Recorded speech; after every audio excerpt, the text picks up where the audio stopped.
There's constant pressure to become a better version of yourself, more confident, more healed, more disciplined, more attractive, skinnier, more high vibration.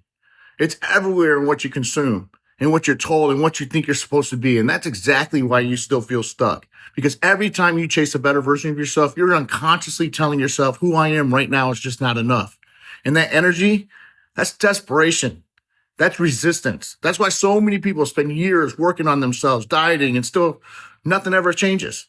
Because real transformation is not about becoming, it's about unbecoming. Unbecoming the fear, unbecoming the mask, unbecoming the people pleasing and the people chaser, unbecoming the version of you that was built in survival mode.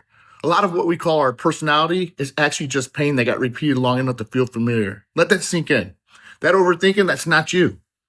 That constant need for control, also no longer you. That voice telling you you're behind, unworthy, too much, not enough, definitely not you. That's old conditioning. That's old programming.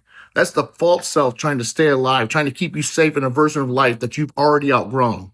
And most people never change because they keep inadvertently protecting the identity that's actually destroying them. They keep feeding that old story, rehearsing the same wound and calling the same pain as, oh, that's just who they are. But your next level is not waiting for you to become somebody else. It shows up the moment that you stop being loyal to the version of you that was created in fear.